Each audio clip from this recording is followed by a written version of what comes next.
नमस्कार मित्रांनो, माझं नाव सोहम आणि आरजे सोहम पॉडकास्टच्या आपल्या नवीन भागामध्ये तुमच्या सगळ्यांचं मनापासून स्वागत आहे. मित्रांनो, आतापर्यंत आपण फिल्म स्टार्स वगैरे यांच्याशी बोलतच आलो. मात्र राजकारण म्हटल्यानंतर दोन गोष्टी होतात. अनेकांच्या एक तर वय वर जातात किंवा अनेकांचा इंटरेस्ट एकदमच डाऊन होतो की काय राजकारणाबद्दल सतत बोलायचं. मात्र आज आपल्यासोबत जे गेस्ट आहेत यांना आपण नेहमी डॅशिंग भूमिकेमध्ये बघितलेले. त्यांचं म्हणणं म्हणजे मी तसं युट्यूबवरती रोस्टिंग करतो तसं सर जे आहेत हे पॉलिटिक्स मधले सगळ्यात मोठे रोस्टर असं म्हणायला हरकत नाही. मात्र आज आपण एका पॉलिटिशियनच्या मागची लाईफ जी आहे ही जाणून घ्यायचा प्रयत्न करणार आहोत. आणि त्याचबरोबर एक चांगली गोष्ट अशी झाली सध्या की अनेक जे आपल्या वयातली पोरं आहेत ज्यांना पॉलिटिक्समध्ये अचानक इंटरेस्ट यायला लागलाय, कुठे मुलींवर एकेकाळी भांडणं व्हायची, आता ती राजकीय मुद्द्यांवर होतात, ही खरं तर चांगली गोष्ट आहे. या सगळ्या गप्पा आपण ज्यांच्याशी मारणार आहोत ते आज आपल्यासोबत आहेत. आज आपण नितेश राणे सरांचं आपल्या पॉडकास्टमध्ये स्वागत करूयात. Sir, welcome to our podcast. जय श्रीराम. जय श्रीराम. सर, सगळ्यात पहिला प्रश्न मला तुम्हाला असा विचारायचा होता की राजकारणात यावं कसं वाटलं. म्हणजे आता कसं आहे की काही घरी सगळे डॉक्टर असतात, गृहीत धरलेलं असतं की त्यांचा पण मुलगा डॉक्टरच होणार आहे. तसं तुमच्यावरती पण होतं की काही सेल्फ डिसिजन होता का? नाही, हे कोणाचाही प्रभाव असं राजकारणात यावं असं नव्हतं.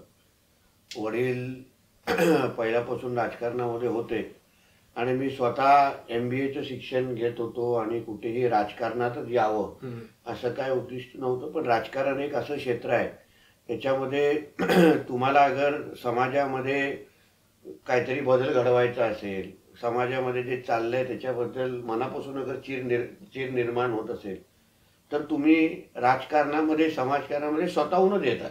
म्हणजे ना, तुमच्या तरुणाईच्या भाषेमध्ये बोललं की तो किडा असला पाहिजे. तो किडा असला तर तुम्हाला कोणीही थांबू शकत नाही. तुम्ही स्वतःहूनच त्या समाजामध्ये बदल घडवण्याच्या निमित्त बनण्याचा तुम्ही प्रयत्न करता आणि त्याच मार्गावर चालणाऱ्यापैकी मी एक तरुण आहे. मला कोणाला सांगायला लागलं नाही, मला कोणाला खेचायला लागलं नाही. पण राजकारण आणि समाजकारणाच्या माध्यमातून माझ्या राज्याचा, माझ्या समाजाचा बदल, समाजामध्ये मी बदल घडवू शकतो हे मला मनापासून वाटलं. म्हणून आज मी जिथे आहे तिथे आहे. क्या बात आहे. सर, आता कसं झालेलं आहे ना युथमध्ये, म्हणजे आता प्रत्येक गल्लीमध्ये एक भावी आमदार दिसतो आम्हाला. म्हणजे आमच्या गल्लीमध्ये प्रत्येक ठिकाणी तुम्ही गेले ना तर एक पोस्टर असतं, त्याच्या खाली सगळ्यांनी लावलेलं असतं भावी आमदार वगैरे. मला विचारायचं असं की एक प्रतिमा असते की एक पॉलिटिशियन झालं म्हणजे आयुष्य सेट असतं, आपण मस्त फिरतो आणि गाड्यांमध्ये तापे वगैरे असतात. मला एक प्रश्न खरं तर खूप दिवसांपासून विचारायचा असं होतं की काय पर्सनल लाईफ मध्ये सॅक्रिफायसेस करायला लागत असतील ऍज अ पॉलिटिशियन म्हणून. कारण नोकरीवाले मुलं सहज म्हणतात आम्ही खूप बिझी आहे बाबा, आम्हाला वेळ नाही. तर मी स्केड्यूल काही लोकांचं जवळ बघितलं मला कळलं की दिवस दिवस बाहेर असतात. ही पर्सनल लाईफचे सॅक्रिफायसेस बद्दल तुम्ही काय? पहिले तर सुरुवातीला जे तुम्ही सांगितलं की राजकारण हे काही कुठला जॉब असा विषय नाहीये, ही एक जबाबदारी आहे. तुम्ही 9 to 5 जॉब जसं करता तसं तुम्ही राजकारण, समाजकारण करू शकत नाही. तुम्हाला 24 तास तुमचा फोन वाजत असतो, लोकांच्या तुमच्यावर अपेक्षा असतात की बाबा हा आमचा पुढारी आहे, हा आमच्यासाठी आहे, म्हणून ह्याला कधीही फोन करा. तर माझ्या घरामध्ये लोक रात्री 1 वाजताही येतात आणि सकाळी 7 वाजता पण येऊन उभे राहतात आणि बोलतात की आता आम्हाला भेटा. म्हणून त्यांना काही बंधनं नाही. आमचे दरवाजे त्यांच्यासाठी उघडे असल्यामुळे राजकारणामध्ये असा टायमिंग हा विषय नाही. आणि सॅक्रिफाईस तर प्रचंड असतात. म्हणजे everything comes with a price ज्याला आपण म्हणतो. अगर तुम्हाला या क्षेत्रामध्ये यायचं आहे तर तुम्हाला अगर आपल्यासारख्या तरुणांचं आयुष्य अगर तुम्हाला चांगलं करायचं असेल, सुधार आणायचा असेल तर आम्हाला त्याच्यासाठी त्या द्यायलाच लागणार. कोणाला तरी जळायला लागतं ना कोणाच्या आयुष्यामध्ये उजेड आणण्यासाठी, आणि त्याच्यातले आम्ही लोक आहोत. म्हणून त्याग प्रचंड आहे. पर्सनल लाईफ तर बिलकुल नाही. म्हणजे पिक्चर बघायला गेलं तरी पण आजूबाजूचे लोक पिक्चर स्क्रीनकडे कमी आणि आमच्याकडे जास्त बघतात की बाबा आम्ही पॉपकॉर्न कुठला सॉल्टेड खातो का, कुठला कॅरेमलवाला खातो का, किंवा आमच्या आजूबाजूला कोण बसलाय, ती नेमकं बायकोच आहे का, या सगळ्या गोष्टी बघतात. आणि मग त्याच्यामुळे आम्हा लोकांना सगळ्या गोष्टी फार काळजीपूर्वक करायला लागतं. आणि लहानपणापासूनच म्हणजे वडील मुख्यमंत्री आणि विविध पदावर राहत असल्यामुळे आमच्या 8वी म्हणजे मला वाटतं आम्ही 6वी किंवा 7वी पासूनच मग बॉडीगार्ड शाळेपर्यंत येणं आणि याचं, म्हणून त्या सगळ्याला थोडं कंटाळून मी बाहेरगावी गेलो शिकायला. कारण का जेव्हा मी इथे शिकत होतो तेव्हा वडील मुख्यमंत्री होते, मोठ्या मोठ्या पदावर होते. आणि मग मला तेव्हा कळलं की बाबा इथे शिकलं म्हणजे मुन्नाभाई MBBS होण्यासारखं आहे. म्हणून मी मनापासूनच ठरवलं की बाबा मला MBAची डिग्री घ्यायची आहे, शिक्षण घ्यायचं आहे. म्हणून बाबा आपण चला आपण जाऊ जिथे कुठेही म्हणजे हा राणेंचा मुलगा आहे असा प्रभाव दिसता कामा नाही. ते नावाच्या मुळे माझ्या शिक्षणाला आणि मला एकंदरीत माझ्या डिग्रीला फरक पडता कामा नये, म्हणून मी माझ्या पद्धतीने बाहेरगावी गेलो, त्यामुळे गेलो आणि मग योग्य वेळी परतही आलो. कारण का शेवटी जी डिग्री मिळवली ती देशासाठी मिळवली आणि त्याचा फायदा कुठे ना कुठेतरी माझ्या राज्याला आणि देशाला व्हावा यासाठी परतही आलो. म्हणून तुमचा जो मूळ प्रश्न होता त्याग करायला लागतात, पण इथं पार्ट अँड पार्सल होतं की. ऍब्सोल्युटली. पुढचा प्रश्न ना जरा इम्पॉर्टंट आहे. काय की आजकाल आपल्या जनरेशनमध्ये माझी गोष्ट करतोय की 20-22 वर्षाच्या पोरांमध्ये काय झाले, काही जरी झालं तरी आपल्याला लगेच असं वाटतं की नाही भाई मी खूप टेन्स्ड आहे, मी खूपच डिप्रेस्ड आहे. मला विचारायचं आहे सर, तसं सांगितलं की पर्सनल लाईफ ऍब्सोल्युटली नसते. सतत तुम्हाला लोकांसाठी अवेलेबल राहावं लागतं. बरं कोणी कितीही वाजता भेटलं तरी आपल्याला त्यांना चांगल्याने वेलकम करायचंय. अशा गोष्टी चालू असताना बऱ्याचदा असं पण असू शकतं की आपल्या एंडला आपण आपल्या लोएस्टवर असतो, आयुष्यामध्ये काहीतरी लोएस्ट मुवमेंट असते. तर मला विचारायचं असं की ती लोएस्ट मुवमेंट कुठली होती आणि ह्या सगळ्या लो मुवमेंट्सला तुम्ही ऍज अ लीडर कसं टॅकल करता किंवा कसं त्यातनं वे आउट काढता? असंख्य चढ उतार ते येतातच लाईफमध्ये. लोएस्ट मुवमेंट आता उदाहरण 14ला जेव्हा मी पहिल्यांदा आमदार झालो तेव्हा त्याच दिवशी माझ्या वडिलांना पराभूत व्हायला लागलं. म्हणजे एका बाजूला मी पहिल्यांदा आमदार होणं आणि त्याच दिवशी माझ्या वडिलांचा निकाल असा निगेटिव्ह लागणं, त्याच्यामुळे निश्चित पद्धतीने तो लोएस्टच मुवमेंट होता. अंदाज नव्हता की बाबा हसू काय रडू. आणि म्हणून तेव्हा एकंदरीत लोकांच्या समोर जाणं, लोकांच्या समोर वेगळ्या पद्धतीने म्हणजे चेहरा ठेवणं हे तसा अवघडीचाच विषय होता. त्या पद्धतीने असंख्य असे विषय येतात जेव्हा आम्ही पब्लिक लाईफमध्ये असताना आम्ही लोकांना व्यक्त होऊ शकत नाही. म्हणजे घरामध्ये किंवा पर्सनल लाईफमध्ये महाभारत चालत असेल पण लोकांच्या समोर येऊन MTV सारखा चेहरा दाखवायला म्हणून असंख्य खूप विषय असे होतात. पण आम्हाला एक माहिती असतं की लोक त्यांचे दुःख घेऊन आमच्याकडे येतात, प्रॉब्लेम घेऊन आमच्याकडे येतात. म्हणून आम्ही जेवढा त्यांना हसरे दिसू, आम्ही जेवढं त्यांना कॉन्फिडन्स दिसू, तेवढं त्यांचे आम्हाला बघून 50% प्रॉब्लेम कमी राहिले पाहिजे. लोक जेव्हा बघतील अरे हा ज्यांच्याकडे मी माझे प्रॉब्लेम सॉल्व्ह करायला जातोय त्याच्याच आयुष्यामध्ये अडचणी, तो माझी काय अडचणी लांब करणार, दूर करणार. म्हणून त्याच्याशी बोलताना दिसताना आपण एक अतिशय आत्मविश्वासाने आणि हसरा चेहरा करतो, त्यालाही बरं वाटतं. त्यालाही वाटतं की ठीक आहे मी योग्य माणसाकडे आलेलो आणि ह्याच्या आयुष्यासारखं माझंही आयुष्य प्रसन्न करेल. या दृष्टिकोनातून आपण नेहमी हसरा चेहरा आणि आत्मविश्वासी लोकांना भेटायचं. क्या बात आहे. पुढचा प्रश्न माझा असा आहे की एक चांगली गोष्ट जी बघायला मिळते, बदल जो बघायला मिळतोय तो आता असा आहे की लोक पॉलिटिकली बोलायला लागलेत, व्यक्त व्हायला लागलेत. म्हणजे आता 17-18 वर्षांची मुलं जर एकत्र आली तरी काही पॉलिटिशियन्समुळे इतकं इंटरेस्टिंग होऊन गेले पॉलिटिक्स बघायला की आता त्यात इतकी इंटरेस्ट डेव्हलप व्हायला लागला. किती महत्वाचं वाटतं देशामध्ये आपली जी 18, 19, 20 वर्षांची जी आत्ताची पिढी आहे. युजली असं व्हायचं की फक्त दोष देताना आपल्याला दिसायचे की नाही हे तर सगळे असेच असतात. पण आता त्याच्यामध्ये अवेअरनेस वाढायला लागलाय, त्याच्यामध्ये वैचारिक मतभेद व्हायला लागलेत, लोक व्यक्त व्हायला लागलेत. किती महत्वाचं वाटतं की जेव्हा देश आपला आता असं एक काय त्याला म्हणता येईल एक खूप मोठी लीप घेतोय या पिरियडमध्ये, खूप महत्वाचा घटक जो आहे त्यांचा हा पॉलिटिकल इंटरेस्ट काय इम्पॉर्टंट वाटतो? अतिशय महत्वाचं आहे. याचं कारण असं आहे की आज आपल्या देशासमोर असंख्य महत्वाचे आव्हान आहे. आर्थिक आव्हान होतेच, पण त्यासाठी केंद्र सरकार म्हणून आमच्या नरेंद्र मोदीजींनी बरेपैकी आपल्या देशाला स्थिरवलेलं आहे. पण महत्वाचं आव्हान जे तुम्हाला मी सांगेन, जे आमच्या तरुणांनी फार विचारपूर्वक त्याच्यावर काम केलं पाहिजे किंवा त्याबद्दल जागृत राहिलं पाहिजे, ते म्हणजे आपल्या देशाला इस्लामीकरण, इस्लाम बनवणं, इस्लाम राष्ट्र बनवणं. तुम्ही ज्यांच्या विरुद्ध आपण लढतोय ते ह्याच वयोगटातली मुलं आहेत. ते त्याच मुलांना आपल्या विरुद्ध वापरत आहेत. 2047ला आपला भारत देश हा इस्लाम राष्ट्र बनवणं, हा ISIS असो, पॉप्युलर फ्रंट ऑफ इंडिया असो, अशा सगळ्या दहशतवादी संघटनेचा एक मोठा पद्धतीने प्रयत्न आहे. आणि त्याचा भाग म्हणून लव्ह जिहाद असो, लँड जिहाद असो, असे असंख्य विषय जे तरुणांच्याच निगडीत आहेत. उदाहरण लव्ह जिहाद विषय हा तरुणांच्याच माध्यमातून म्हणजे त्या मुसलमान तरुणांच्या माध्यमातून हिंदू आमच्या भगिनींना, मुलींना फसवण्याचा प्रयत्न त्या निमित्ताने होतो. आणि ह्याबद्दल आपला तरुण अगर जागृत राहिला नाही तर आपण ज्या देशामध्ये राहतो, जिथे आज 90% हिंदू राहत आहेत, आपण हिंदू राष्ट्र म्हणून आपल्याकडे देशाकडे पाहतो, तिथेच अगर आपली लोकसंख्या कमी व्हायला लागली आपण संख्येने कमी व्हायला लागलो. उदाहरण मी तुम्हाला बोलतो की पडगा गाव ज्या ठाण्यामध्ये हल्ली बघा NIA ची कारवाई झाली. त्या NIA च्या कारवाईमध्ये काय कळलं की बाबा तो पडगा नावाचं गाव जे ठाण्यामध्ये आहे, मुंबईच्या हाकेच्या अंतरावर ठाणे आहे, तिथे पडगा गाव आहे. तिथे त्यांनी पूर्ण गावातला हिंदू समाज हा विविध कारणाने, मग लँड जिहाद, लव जिहाद, ह्या सगळ्या कारणाने त्यांनी ते लोकांना तिथे पळून घातला. 100% गाव इस्लामीकरण करून टाकलं. त्या गावाचं नाव पडगा बदलून अल-शाम देऊन टाकलं. आणि आयसिस आणि ह्या दहशतवादी संघटनांनी सिरियामध्ये जसं इस्लामीकरण सुरू झालंय तसंच इस्लामीकरणाची सुरुवात, भारतातल्या इस्लामीकरणाची सुरुवात त्या पडगा गाव आणि त्याच्या आजूबाजू गावातून करून टाकलं. आता ह्याबद्दल अगर आपण जागृत राहिलो नाही, आपल्याच देशामध्ये राहून अगर आपली लोकसंख्या कमी होत होत होत होत होत होत गेली तर उद्या ना तुम्हाला नोकऱ्या मिळणार, उद्या ना तुम्ही उद्योग उभे करू शकणार.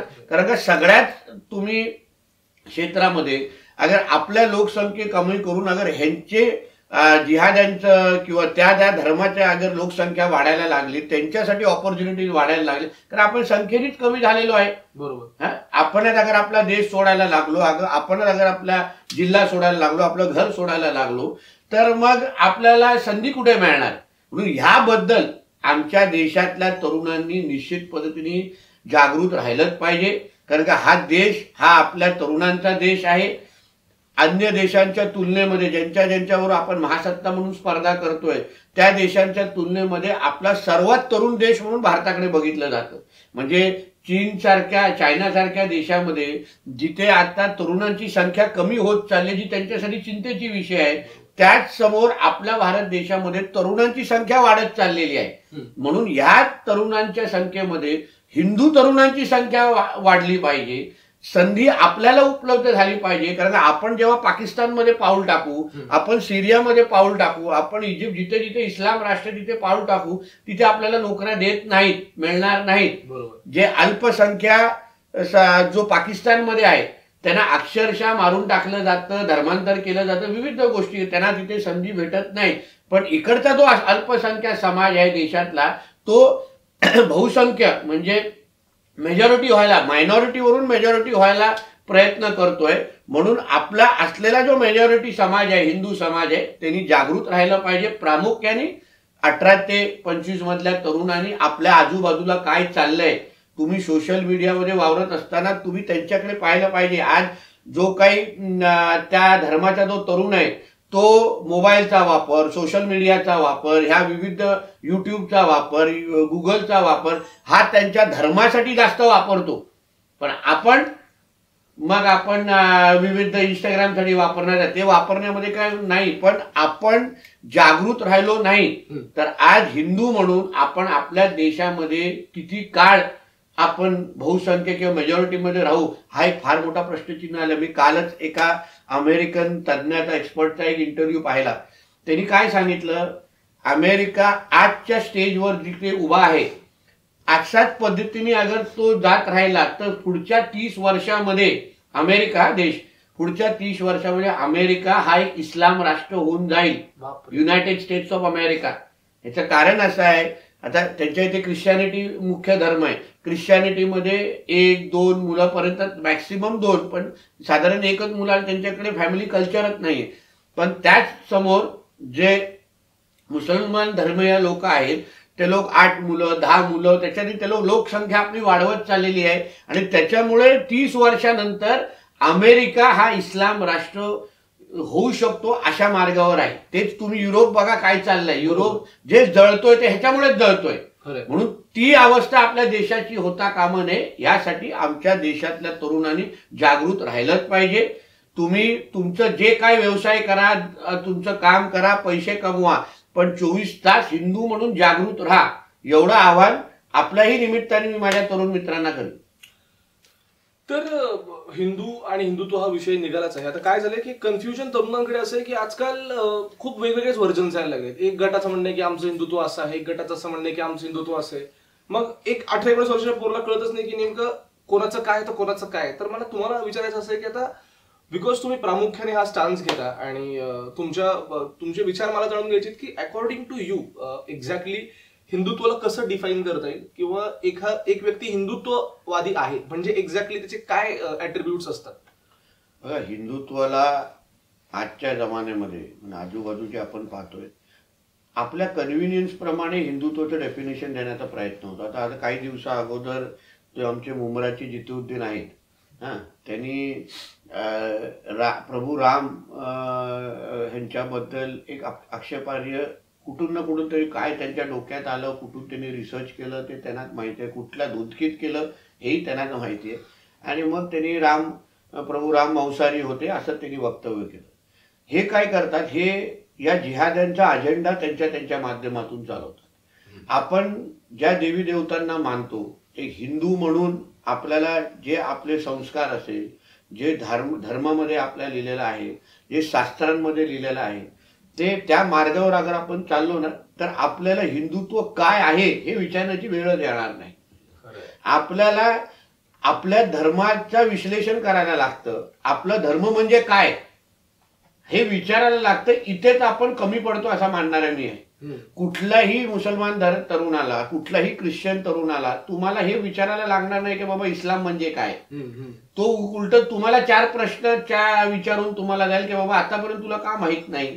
पण हे आपलं दुर्दैव आहे की आपल्यामधलेच राहून आपल्याच हिंदुत्वाबद्दल, आपल्या धर्माबद्दल, आपल्याच हिंदू समाजाबद्दल हे लोक प्रश्नचिन्ह निर्माण करतात या जिहाद्यांच्या साथीने किंवा जिहाद्यांच्या प्रयत्नांमुळे. म्हणून आपण स्पष्ट राहिलं पाहिजे की आमचं हिंदुत्व हे जो आमच्या धर्मामध्ये लिहिलेलं आहे, जे आमच्या शास्त्रांमध्ये लिहिलेलं आहे, जे संस्कार आपल्या आईवडिलांनी आपल्याला दिलेले आहे, त्या संस्काराच्या मार्गावर, त्या धर्माच्या मार्गावर जे शास्त्रांमध्ये आपल्याला लिहिलेलं आहे त्या मार्गावर अगर आपण चाललो तर आपल्याला इकडे तिकडे ह्या प्रश्नांची उत्तर द्यायची गरजच भासणार नाही. आपणच ह्या गोष्टी 4 बघतो, मग थोडं त्याच्यावर विश्वास ठेवतो. आता प्रभू राम हे मांसाहारी होते, जे आतापर्यंत जे रामायणामध्ये लिहिलेलं आहे, जे शास्त्रांमध्ये लिहिलं ते कंदमुळं खाऊनच ते 14 वर्ष वनवासात गेलेले, किंवा जे रामायण आपण लहानपणापासून बघितलेलं आहे, महाभारत लहानपणापासून बघितलेलं आहे, असं कुठे हरिणाची शिकार करताना आपण पाहिलेलं का. म्हणून हे सगळं ना हे एक फार मोठं षडयंत्र आहे, कॉन्स्पिरसी आहे, जिथे हिंदू समाजाला हिंदूंच्याच माध्यमातून बदनाम करायचं. या मुंबराच्या जितुद्दीनला कधी कुराणाबद्दल हे लिहिलंय हे ते तो चॅलेंज करू शकतो का? हे कधी तो प्रश्न निर्माण करू शकतो का? आणि प्रश्न निर्माण केल्यानंतर तो परत सुखरूप आपल्या घरी जाऊ शकतो का? त्याला एवढ्या धमक्यांच्या फोन येतील की तो घराच्या बाहेर येणार नाही. पण आपलं दुर्दैव असं आहे की आपल्या हिंदू राष्ट्रामध्ये राहून आज आपणच आपल्या हिंदू धर्माच्या समोर प्रश्नचिन्ह निर्माण करतो, आणि निर्माण करणारे आपलेच हिंदू असतात. त्याच्यासाठी दाढी कुरवड्या लोकांची गरज भासत नाही. म्हणून हे जे काही दुर्दैव आपलं आहे ना, हे कुठे ना कुठेतरी बंद झालं पाहिजे. आपण आपल्या भूमिकेमध्ये, विचारांमध्ये हिंदू म्हणून जेव्हा स्पष्टता ठेवू तो आपल्याला कुठल्याच अशा प्रश्नांची उत्तरं द्यायची गरज लागणार नाही. मुळामध्ये मुसलमान धर्मीय असेल, अन्य हे मुळात हिंदूच होते. सरसंघ चालक मोहन भागवतजीने जे वारंवार उल्लेख केलेला आहे की मुळामध्ये आपण सगळे हिंदूच होतो, आणि मग त्याच्यानंतर ज्या गोष्टी झाल्या. म्हणून आपण आपल्या मूळ धर्माकडे वाकून पाहिलं तर मला नाही वाटत आपल्याला कोणालाही उत्तर द्यायची गरज भासणार. आता मगाशी बोलता बोलता तुम्ही बोलताना विषय निघाला होता की वक्फ कायदा आहे किंवा लँड जिहाद आहे, लव्ह जिहाद आहे. आता ह्याबद्दल पण काय झालंय की केरळा स्टोरी जेव्हा चित्रपट आला होता त्यावरती मी व्हिडिओ वगैरे केला, आणि मग मला डेथ थ्रेट्स वगैरे, आणि काही आपल्या बाजूच्या लोकांचं असं म्हणणं होतं की हे सगळं खोटं आहे, त्याचं काही त्याच्यामध्ये काही तथ्य नाही आहे. मला आता बिकॉज तुम्ही एक लीडर आहात आणि 100% आमच्यापेक्षा किंवा सर्वसामान्यांपेक्षा जास्ती इन्साइट्स तुमच्याकडे अवेलेबल असतील, मला जाणून घ्यायची की काय वस्तुस्थिती आहे. वक्फ कायदा आता असं म्हणतात की दुसरी सगळ्यात जास्ती कदाचित जमीन त्यांच्याकडे रेल्वेनंतर असू शकते. मग एक लव्ह जिहादचं प्रकरण येतं की ते मोठ्या प्रमाणामध्ये वाढतं. याची काय म्हणजे वस्तुस्थिती खरंच किती गंभीर आहे, काय चित्र? 2 मोठे विषयावर तुम्ही हात घातला म्हणून मी दोन्हीला वेगवेगळ्या पद्धतीने आपल्याला समजवतो. वक्फ कायदा हा 1995चा आहे. आपल्या देशामध्ये रेल्वेज आणि डिफेन्सच्या नंतर आपल्या हिंदू राष्ट्रामध्ये, हे कदाचित आपले गैरसमज आहे की आपल्या हिंदू राष्ट्र आणि आपल्या हिंदू राष्ट्रामध्ये जो कायदा इस्लाम राष्ट्रामध्ये नाहीये, म्हणजे इस्लाम मानणारे राष्ट्र कुठले आहेत, पाकिस्तान असो, इजिप्त असो, सुदान असो, जे इस्लाम मानणारे जे राष्ट्र आहेत त्या राष्ट्रामध्ये पण वक्फ कायदा नाहीये. वक्फ बोर्ड नाहीये. हा, आणि अशा पद्धतीचा कायदा ना हिंदूंसाठी आहे, ना ख्रिश्चनसाठी आहे, ना सिख समूहासाठी आहे, फक्त मुसलमानांसाठी आहे, ते पण आपल्या हिंदू राष्ट्र भारतामध्ये आहे. आता ह्या कायद्याचं मी तुम्हाला सांगतो, त्याच्यामध्ये तुम्हाला हिंदू म्हणून सुनवाईचे अधिकारच नाही. म्हणजे उद्या तुमच्या घराकडे वक्फ बोर्डची नजर पडली, तुमचा जो काही घर आहे, तिची तुमची जमीन स्वतःची आहे, तिथेवर अगर वक्फ बोर्डची नजर पडली आणि त्यांनी सांगितलं की ही जी जमीन आहे ना ती वक्फ बोर्डची आहे, तुम्ही काहीच करू शकत नाही. तुम्हाला काय अधिकारच नाही. तुम्हाला इन्क्रोचर म्हणून, अतिक्रमण करता आहे म्हणून तुमच्यावर डायरेक्ट तुमची जमीन ते लोक घेणार. सर्वात महत्वाचं म्हणजे जे सर्वे आणि हे जे काही त्यांचे जे अधिकारी आणि त्यांचे पगार किंवा सर्वे जे होतात ते तुमच्या आणि आमच्या टॅक्सच्या पैशाने होतात. म्हणजे जो कायदा आपला नाही, ज्या वक्फ बोर्डमध्ये एकही हिंदू नाही, एकही हिंदूची नियुक्ती करण्याचा अधिकार येण्याचाच अधिकार नाही, म्हणजे मुसलमानांनी ठरवावं की बाबा मुसलमानांसाठी काय चांगलं आहे, हिंदूंसाठी काय चांगलं आहे, आणि त्या पद्धतीचा कायदा तुमच्यासाठी लादावं. तुमचे हक्काची जमीन ते घेऊन टाकतात. आता उदाहरण, काल मी सोलापूरला होतो. सोलापूरचे 6000 एकर ही वक्फ बोर्डकडे आहे. बापरे.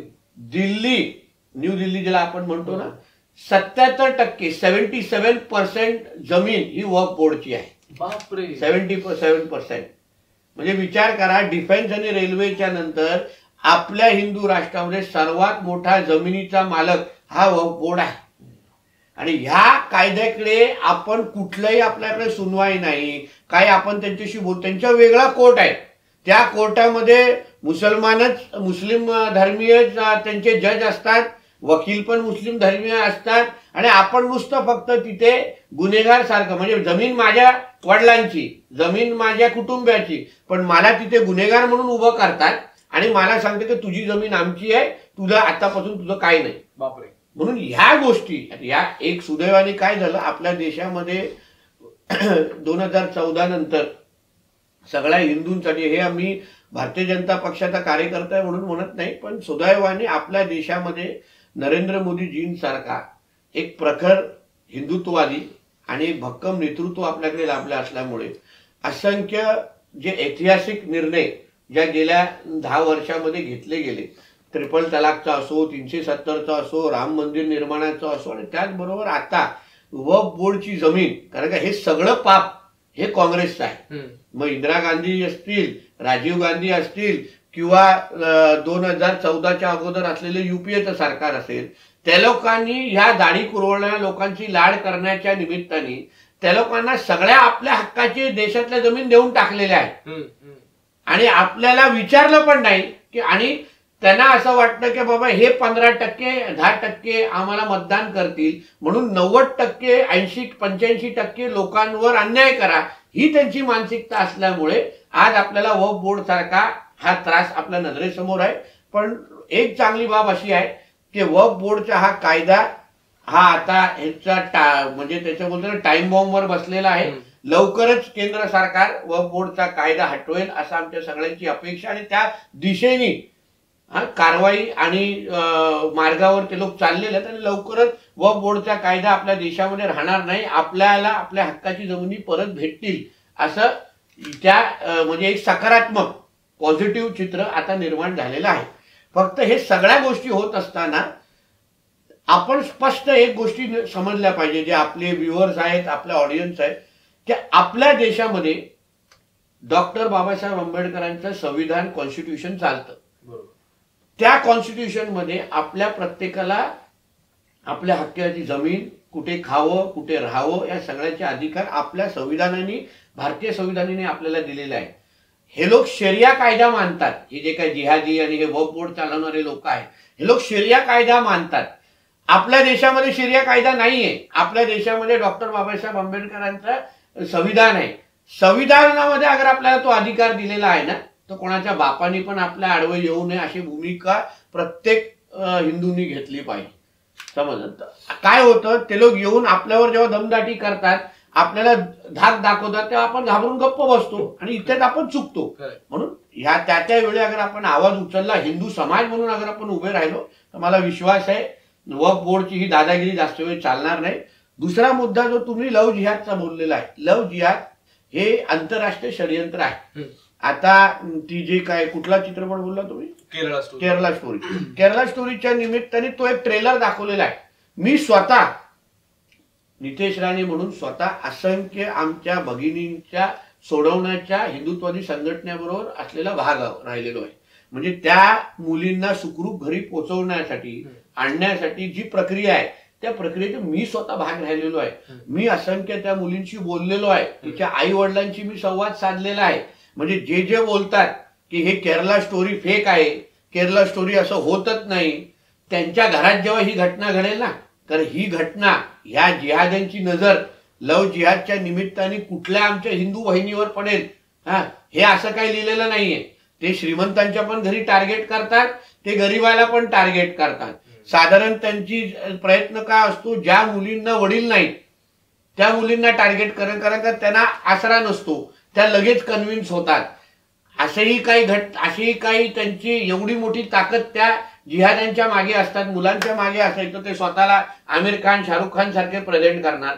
आणि हे जे काही चित्रपट आता तुम्हाला दिसतात, कोण पठाण बनून येतो, कोण जवान बनून येतो, आणि मग ह्या मुलांना मग ती तशी शाहरुख खान सारखी स्टाईल मारायची, आणि मग ह्या मुलींना वाटतं अरे क्या मेरा बॉयफ्रेंड शाहरुख खान जैसे दिसते. पण त्याला हा कळत नाही, तो शाहरुख खानच्या नावाने तिचं आयुष्य बर्बाद करण्यासाठी, तो शाहरुख खान साठी बनण्यासाठी प्रयत्न करतो. तर शाहरुख खान टीव्हीवर आणि चित्रपटापर्यंत ठीक आहे, पण त्याचा वैयक्तिक आयुष्य कसं आहे हे कधी या आमच्या हिंदू मुलींनी बघितलेलं नाहीये.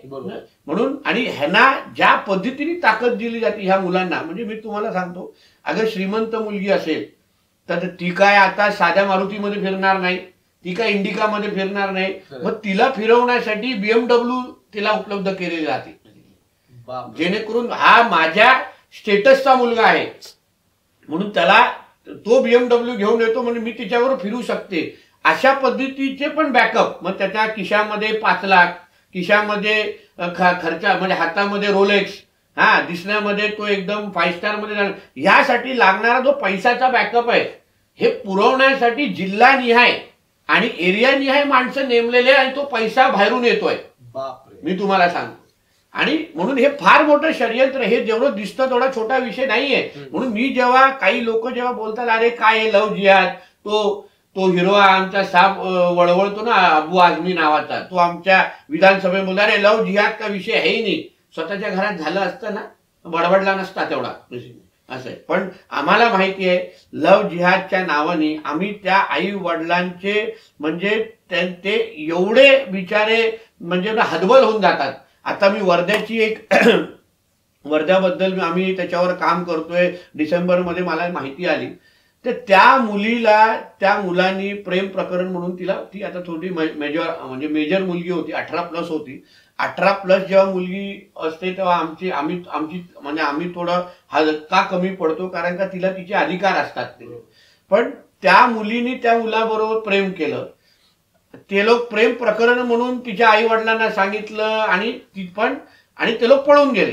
तिच्या आई वडिलांनी जेव्हा कुठेतरी तिच्या चुकून मोबाईल राहून गेलेला पळताना, तेव्हा तिचे मोबाईल जेव्हा तपासलं, त्या मुसलमान मुलांनी त्या मुलीला अक्षरशः ब्लॅकमेल करून तिला प्रेम म्हणून तिला पळून घेऊन दिलेलं. तिला सांगितलेलं, तिने आई वडिलांनी सांगितलेलं प्रकरण सांगतो की आई वडिलांनी तिच्या मोबाईलमध्ये तिचे काही प्रायव्हेट व्हिडिओ त्यांनी काढून ठेवलेले, आणि हे तू अगर माझ्याबरोबर प्रेम सांगितलं नाहीस, पळून गेली नाहीस, तर तुझे हे सगळे व्हिडिओ मी लीक करीन, अशा पद्धतीने धमकी देऊन ती आज माझी बहीण त्याच्याबरोबर राहते. म्हणजे एक लक्षात घ्या, ही एवढे भयानक घटना असतात. नंतर तर आम्हाला असंही कळलेलं आहे की त्या मुली गायब होऊन जातात. म्हणजे आज जे आपण कधी कधी विरोधी काही राजकारणी बोलतात की मुली गायब झालेल्या आहेत, मुली भेटतच नाही. कधी कधी नगरला बसलेली मुलगी, राहत असलेली मुलगी, तिच्या डोळ्या उघडण्यानंतर लगेच ती सिरियाला भेटते तिला. मग तिला वाटतं की अरे बाबा मी पळाली तर बाबा एका व्यक्ती बरोबर, आणि माझ्या समोर तो कुठला तरी म्हातारा शेख बसलाय आणि मला त्याच्याबरोबर आता जगायला लागतंय. असे विषय आहेत. आमचं म्हणणं काय, कधी कधी आम्हाला चॅलेंज केलं जातं की तुम्ही कोणाच्या प्रेमाच्या आड कसं येऊ शकतात. म्हणजे आता तुमच्या बघणारा लोक तरुण वर्गाचे बोलला, अरे हा तर मोठा विलन आहे आमच्या आयुष्यातला, ह्याला काय पडलेला, हा तर कबाबमय हड्डी दिसतोय आम्हा लोकांना. पण एक लक्षात घ्या, कोण कोणावर प्रेम करावं ह्याच्यावर आम्हाला आक्षेप नाही, प्रत्येकाला त्याचा अधिकार आहे. पण तुम्ही ज्याच्याशी प्रेम करताय तो तुम्हाला खरं बोलून त्यांनी तुमच्याशी प्रेम करावं. त्याचं खरं नाव अगर आमिर असेल तर ते तुम्हाला आशिष म्हणून तुमच्याशी प्रेम करू नये. कारण का त्यांनी सांगावं की माझं नाव आमिर आहे, मी एक मुसलमान धर्मीय आहे आणि लग्न केल्यानंतर ही तू हिंदूच राहशील, मला काय त्याच्यावर हरकत. असंख्य असे कपल आहेत जे आम्ही ओळखतो, मी ओळखतो, ते आज पण आपला आपला धर्म पाळून आपल्या एक दुसऱ्याबरोबर राहतात, संसार करतायत, मुलं झालेली आहेत, फॅमिली झालेली, सगळे आहे. पण आम्हाला आक्षेप कशावर आहे की खोटं बोलून, चुकीचं नाव लपवून तुम्ही लग्न करणार. उद्या मग त्या मुलीला लग्न झाल्यानंतर अचानक 3 महिन्यानंतर चलो तुम्हारा देवी का फोटो निकाल दो, इधर सिर्फ मला अल्लाह का फोटो लगेगा, मग तू नमाज पडायला सुरू कर, तू तुझं नाव बदलून टाक. या गोष्टी कशाला, ह्याला प्रेम म्हणत नाही. होतं ना, लव्ह इज अनकंडिशनल ज्याला आपण म्हणतो आपल्या भाषेमध्ये, मग ह्याला प्रेम म्हणत नाही. मग तुम्हाला मुळामध्ये त्या मुलीशी प्रेम आहे की तुम्हाला तिला फक्त तुमच्या धर्मांतरासाठी तुम्हाला वापरायचं आहे, हिंदूंची लोकसंख्या कमी करायला वापरायचं आहे. जे तुम्हाला मी अमेरिकेच्या बद्दल बोललो, युरोपमध्ये हे तिथे हेच होत आहे. हिंदूंची लोकसंख्या कमी करून त्या मुसलमान धर्मियाची लोकसंख्या वाढवणं हे षडयंत्राचं नाव लव्ह जिहाद आहे. जिथे तुम्ही एका हिंदू मुलीला जेव्हा कन्वर्ट कराल त्याच्या मुलांचं नाव पण तुम्ही मुसलमान धर्मीय ठेवता. का नाही ठेवत तुम्ही हिंदू धर्माची नावं? सांगा तरी, एक तरी मला उदाहरण असतील, उदाहरण कारण माझ्या नजरेत आलेले नाहीये. म्हणून माझे एवढंच म्हणणं आहे, कोणी कोणाचे प्रेम करा त्याचा अधिकार आहे. फक्त तुम्ही खरं बोलून तिच्याशी लग्न करा, खरं बोलून तिच्यावर संसार जगा, तिला धर्म बदलण्यामध्ये जबरदस्ती करू नका. मग आम्हाला कोणालाच काही हरकत नाही. आतापर्यंतच्या चर्चेमध्ये वफ कायदा असेल किंवा लव्ह जिहाद असेल, मला पण एक व्ही गाईड आणि एक त्यातली रफ आयडिया होती, पण आतला खूप इन्साइट मिळाले. सर, जाता जाता तुम्ही शेवटचा मेसेज काय देऊ इच्छित असाल सगळ्या आपल्या यंग मुलांना? आपला देश एक महत्वाच्या टप्प्यावर, म्हणजे मी काय आता इथे लेक्चर द्यायला बसलेलो नाही, पण माझं असं मत आहे की मी पण एक स्वतः एक MBA आहे. मी पण माझ्या पद्धतीने आयुष्य जगतो. पण मला एक कळलेलं आहे की अगर आपण हिंदू म्हणून अगर आपल्या देशामध्ये आपल्याला राहायचं असेल, हिंदू राष्ट्र म्हणून अगर आपल्याला जगायचं असेल, प्रत्येक धर्म आपल्या धर्माच्या तरुण हा आपल्या धर्माचं संरक्षण करण्यासाठी आपल्या आपल्या पद्धतीने जगतो किंवा मोठा होतो. तर आपण प्रत्येक माझ्या हिंदू तरुणींनी आपल्या आपल्या पद्धतीने आयुष्यात मोठं व्हावं, आपले सगळे ॲस्पिरेशन्स पूर्ण करावेत, म्हणजे मोठ्यातल्या मोठा म्हणजे जॉब करावं. पण त्याचबरोबर हिंदू म्हणून तुम्ही कसे जगतात, हिंदू राष्ट्र म्हणून आपला देश कसा सुरक्षित राहतोय ह्यावर पण तुमचं लक्ष असलंच पाहिजे. सैनिकांनी सैनिकांचं काम करावं, ते आमचं काम नाही असं बोलण्याचा अधिकार आपल्याला नाही. सैनिक जे आपल्या बॉर्डरवर करतायत ते तुम्ही तुमच्या जिल्ह्यामध्ये, तुमच्या गावामध्ये, तुमच्या शहरामध्ये केलं तर आपला देश हा सुरक्षित राहील. आपल्या देशामध्ये होणाऱ्या हे जे काय ऍक्टिव्हिटीज ज्याच्याबद्दल मी तुम्हाला थोडा ट्रेलरची माहिती दिलेली आहे, या सगळ्या ऍक्टिव्हिटीजवर तुम्ही लक्ष ठेवा. हे आमचं काम नाही हे बोलून चालणार नाही. नुसतं राजकारणात येऊनच तुम्ही बदल घडवू शकतात असं कुठे काही लिहिलेलं नाही. ज्या ज्या जागेवर तुम्ही उभे आहात त्या जागेवर राहून तुम्ही तुमच्या देशाचं, तुमच्या धर्माचं आणि स्वतःचं कुटुंबाचं संरक्षण करू शकता. एवढी ताकद प्रत्येकामध्ये आहे. हे आपण ज्या दिवशी ओळखू तेव्हा तुम्हाला ना नितेश राणेंची गरज लागणार, ना कुठल्या राजकारणाची गरज लागणार.